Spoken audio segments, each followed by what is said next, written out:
நமது மெய்ப்பரும் நமது மீட்பரும் நமது ஆண்டவருமாகிய இயேசு கிறிஸ்துவில் பிரியமான உறவுகளே, நாள்தோறும் வத்திக்கான் வானொலியின் நிகழ்ச்சிகளை அருள் ஒளி இணையதளம் வழியாக உங்களுக்கு நாங்கள் ஒளிபரப்புகின்றோம்.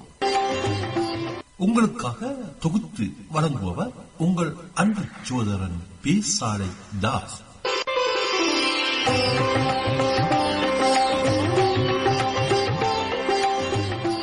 லௌதேத்தூர் இயேசுஸ் கிறிஸ்துஸ். இயேசு கிறிஸ்துவுக்கு புகழ். தமிழ் கூறும் நல்லுலகில் வாழும் அனைத்து அன்புள்ளங்களுக்கும் வத்திக்கான் வானொலியின் வணக்கம். இறைவன் உங்கள் உள்ளத்தையும் இல்லத்தையும் தன் அன்பாலும் அருளாலும் அமைதியாலும் இன்றும் என்றும் நிரப்புவாராக.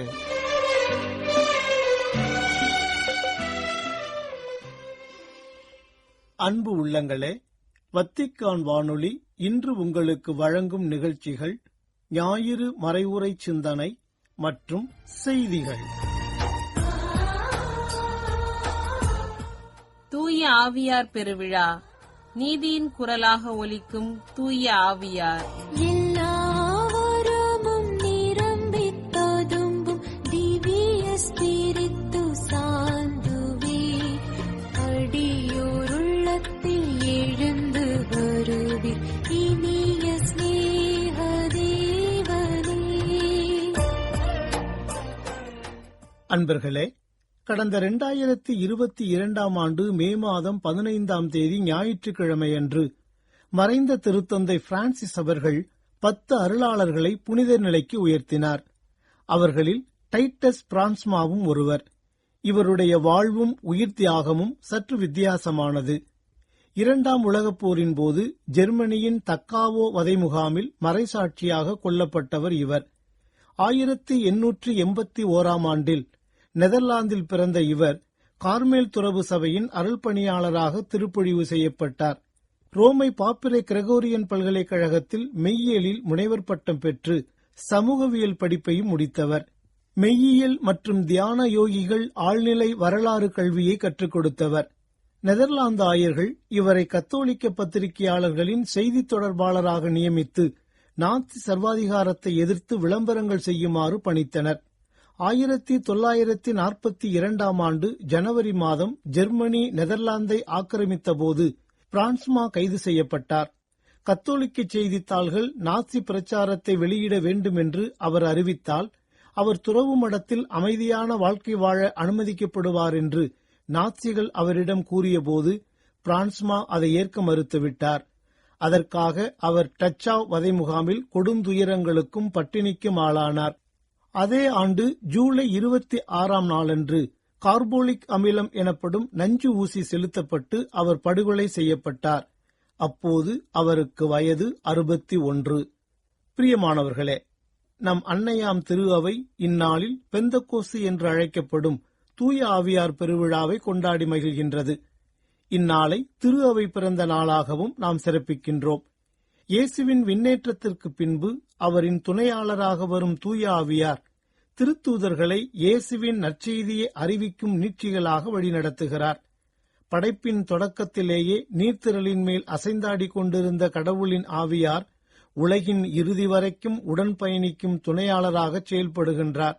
உலகிலே செய்யுமாறு தந்தை மகனிடம் ஒப்படைத்த வேலையை செய்து முடித்ததும் திரு அவையை எந்நாளும் தொடர்ந்து தூய்மையாக்கவும், இதனால் நம்பிக்கை கொண்டோர் எல்லோரும் கிறிஸ்துவின் வழியாக ஒரே ஆவியார் மூலம் தந்தையை அணுகும் பேறு பெறவும் பெந்தகோஸ்து நாளில் தூய ஆவி அனுப்ப பெற்றார்.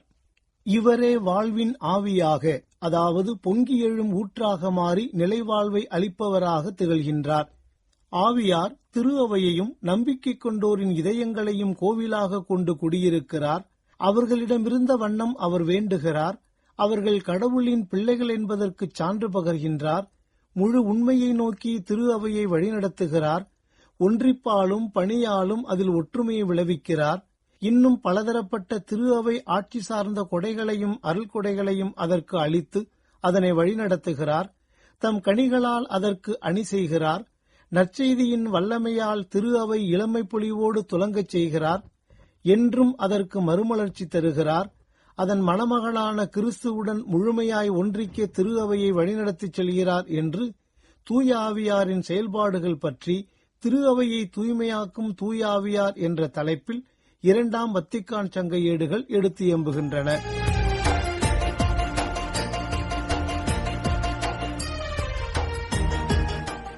நான் உங்களிடம் சொல்ல வேண்டியவை இன்னும் பல உள்ளன, ஆனால் அவற்றை இப்போது உங்களால் தாங்க இயலாது. உண்மையை வெளிப்படுத்தும் தூய ஆவியார் வரும்போது அவர் முழு உண்மையை நோக்கி உங்களை வழிநடத்துவார் என்று ஏற்கனவே தூய ஆவியார் வருகையின் நோக்கம் பற்றி தொடக்க உரை கொடுத்து விட்டார் இயேசு. இன்றைய நற்செய்தியிலே, என் பெயரால் தந்தை அனுப்பப் போகிற தூய ஆவியாராம் துணையாளர் உங்களுக்கு அனைத்தையும் கற்றுத்தருவார், நான் கூறிய அனைத்தையும் உங்களுக்கு நினைவூட்டுவார் என்கின்றார் இயேசு.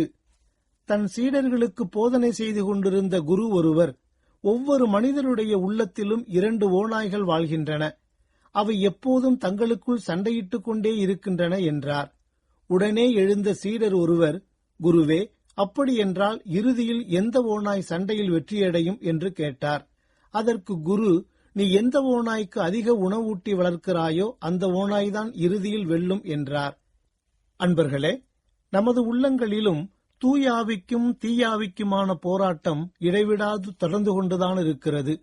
அதாவது, வாழ்வா சாவா, நன்மையா தீமையா, ஒளியா இருளா, உயர்வா தாழ்வா, நீதியா அநீதியா என மனிதர் தனது வாழ்க்கையில் போராடுகிற பொழுதெல்லாம் அவர் எடுக்கின்ற முடிவை பொறுத்தே அவரின் வாழ்வு மாறுபடுகிறது.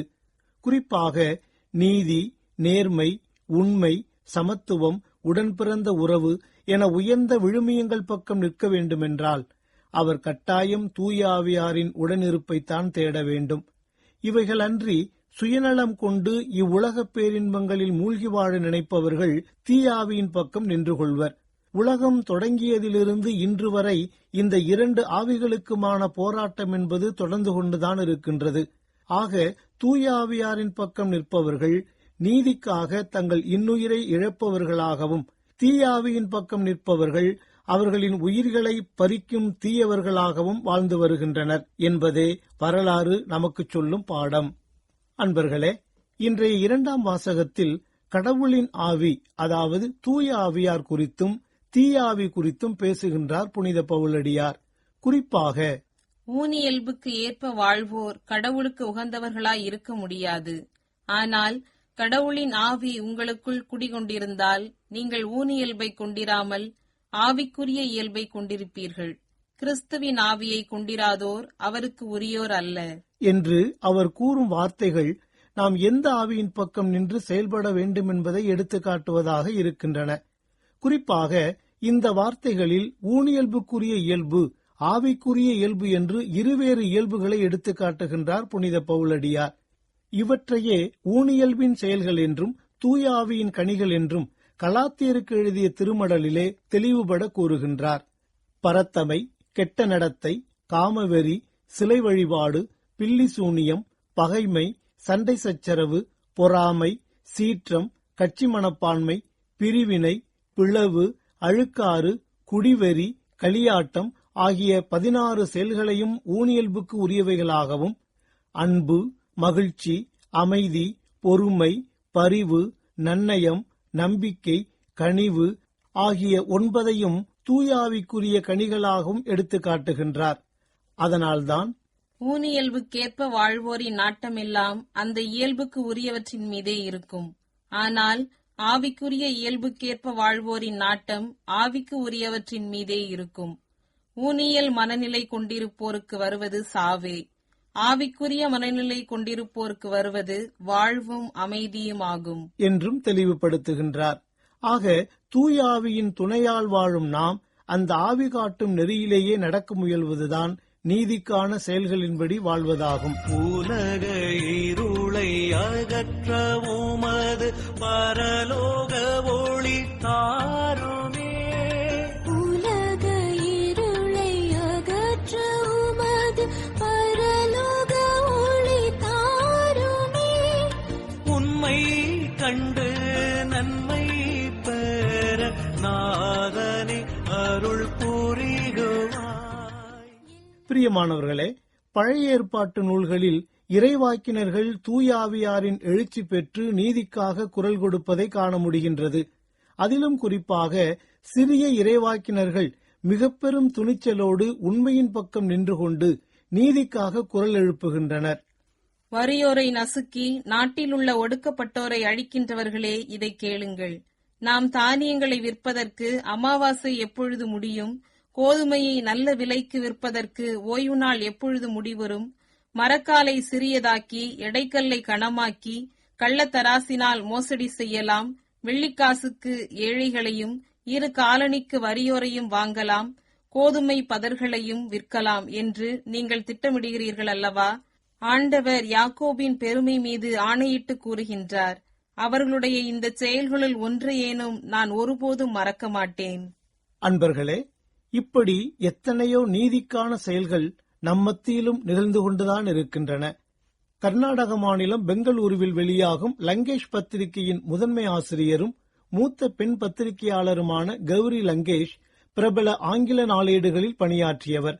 பெங்களூரு ராஜேஸ்வரி நகரில் வசித்து வந்த இவர் சமூக சிந்தனையாளராகவும் எழுத்தாளராகவும் போராட்டக்காரராகவும் விளங்கினார். வகுப்புவாதம் மற்றும் மதவாதத்துக்கு எதிராக செயல்பட்டவர். மத்திய அரசை விமர்சித்தும் இந்துத்துவாவை எதிர்த்தும் தொடர்ந்து பல்வேறு கட்டுரைகளை இவர் எழுதி வந்தார்.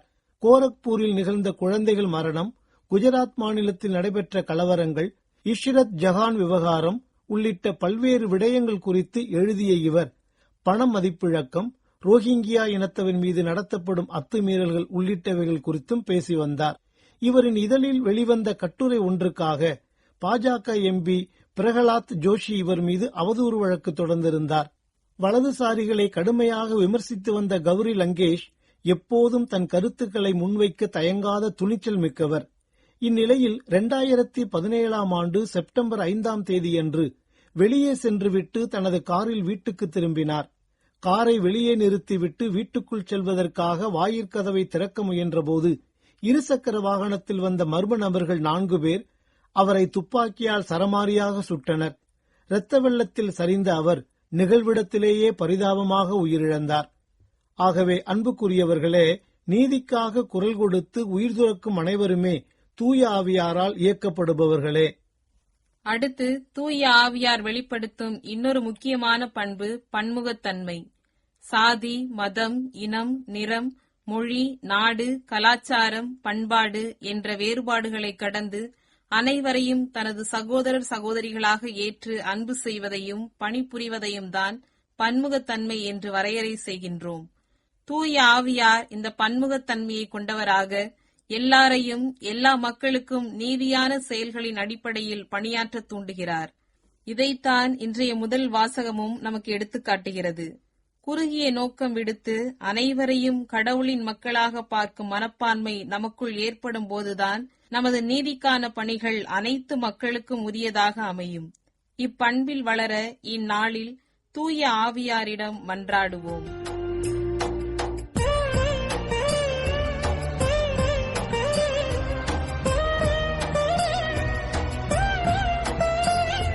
நன்மை பயக்கும் ஞானக் கொடைகள் யாவும் அளிப்பாய் பரமனே.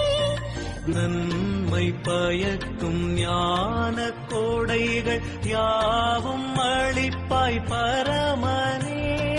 நல்வாழியை நாங்கள் கண்டு நற்கதி பெறச் செய்துவாய். எல்லா வரமும் நிரம்பித் ததும்பும் திவ்ய ஸ்பிரித்து சாந்துவே.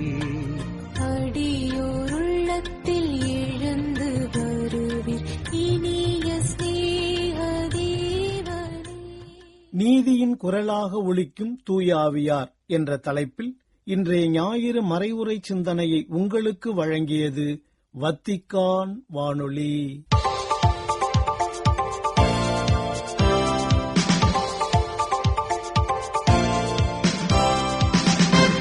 செய்திகள்.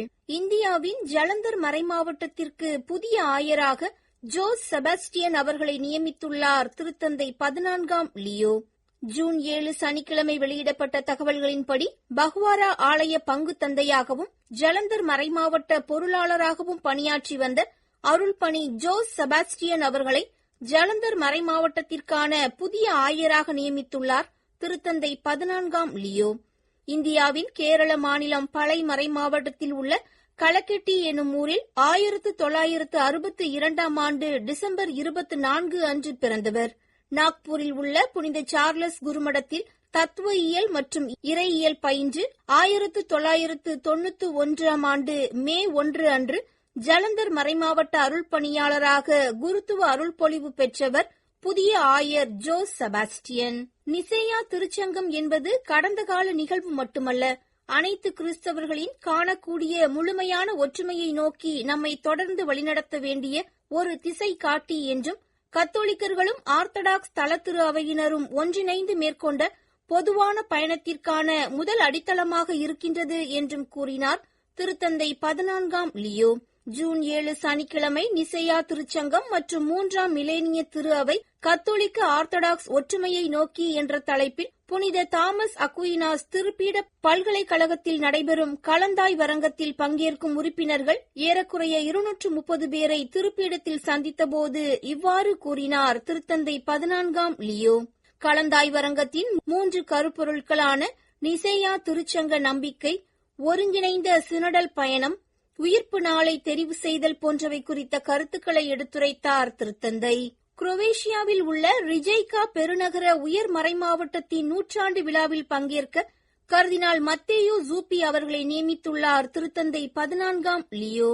ஜூன் 7 சனிக்கிழமை வெளியிடப்பட்ட தகவல்களின்படி வருகின்ற ஜூன் 14 சனிக்கிழமை 100ஆண்டு விழா காணும் குரோவேஷியாவின் ரிஜைகா பெருநகர உயர் மறைமாவட்டத்தின் யூபிலி விழாவில் திருத்தந்தையின் சார்பில் பங்கேற்க பொலோக்னா உயர் மறைமாவட்டத்தின் பேராயரும் இத்தாலிய ஆயர் பேரவையின் தலைவருமான கர்தினால் மத்தேயு ஜூப்பி அவர்களை நியமித்துள்ளார் திருத்தந்தை 14ஆம் லியோ.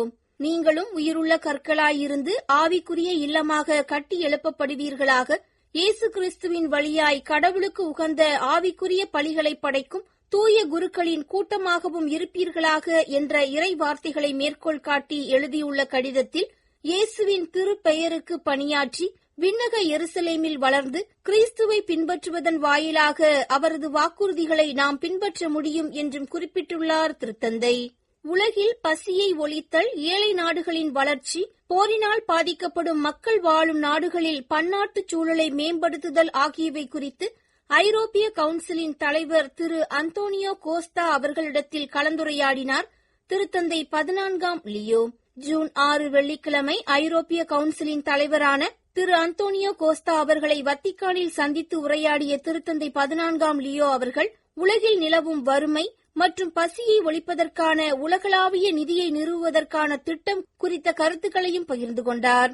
திருத்தந்தையுடனான சந்திப்பிற்கு பின் திருப்பீட செயலர் கர்தினால் பியத்ரோ பரோலின் அவர்களையும், மாநிலங்களுடனான உறவுகளுக்கான துணை செயலாளர் பேரருள் தந்தை ஸ்தானிஸ்லாவ் அவர்களையும் சந்தித்தார் திரு அந்தோனியோ கோஸ்தா. இயற்கை பேரழிவுகளால் ஏற்படும் ஆபத்துக்களை பற்றிய விழிப்புணர்வை வழங்குவதற்கும் இயற்கை பேரழிவு மேலாண்மைக்கு நம்மை தயார் செய்வதற்கும் ஏற்ற ஓர் அடிப்படை இடம் கத்தோலிக்க பள்ளிகள் என்று கூறினார் பேராயர் எத்தோரே பலஸ்திரேரோ. ஜூன் 2 திங்கட்கிழமை முதல் 6 வெள்ளிக்கிழமை வரை சுவிட்சர்லாந்தில் உலகளாவிய தளத்தில் பேரிடர் அபாய குறைப்புகள் என்ற தலைப்பில் தற்போதைய பாதுகாப்பான பள்ளிகள் என்ற தலைப்பில் நடைபெற்ற 8வது வட்டமேசை மாநாட்டில் இவ்வாறு எடுத்துரைத்தார் ஜெனீவாவில் உள்ள ஐக்கிய நாடுகள் சபை மற்றும் பிற அனைத்துலக அமைப்புகளுக்கான திருப்பீடத்தின் நிரந்தர பார்வையாளர் பேராயர் எத்தோரே பலஸ்திரேரோ. இலங்கையின் இன்றைய அரசு கல்வி மற்றும் வறுமை குறைப்பு போன்ற பகுதிகளுக்கு நிதிகளில் அதிக பங்கை ஒதுக்கியுள்ளது. ஏழைகள் அரசால் அதிக கவனத்தை பெறுகிறார்கள் என்றும் தெரிவித்துள்ளார் அருள் தந்தை ஃபாசல் பெர்னாண்டோ. யூபிலி ஆண்டை முன்னிட்டு அண்மையில் ஃபீதேஸ் எனும் கத்தோலிக்க செய்தி நிறுவனத்திற்கு அளித்த நேர்காணலில் இவ்வாறு எடுத்துரைத்துள்ளார் இலங்கையில் உள்ள திரு அவையின் மறைபரப்பு சங்கங்களின் தேசிய இயக்குநர் அருள் தந்தை ஃபாசல் பெர்னாண்டோ. நேயர்களே, இத்துடன் வத்திக்கான் வானொலியின் தமிழ் ஒலிபரப்பு நிறைவு பெறுகின்றது. உங்களது ஆர்வமுள்ள செவிமடுத்தலுக்கு நன்றி, வணக்கம். இதுவரையும் நீங்கள் செவியுற்றது வத்திக்கான் வானொலியின் இன்றைய நிகழ்ச்சிகள். மீண்டும் மற்றும் ஒரு வத்திக்கான் வானொலி நிகழ்ச்சியில் உங்கள் அனைவரையும் சந்திக்கும் வரை அன்பு விடைபெற்றுச் செல்வது உங்கள் அன்பின் பேசாலை தாஸ்.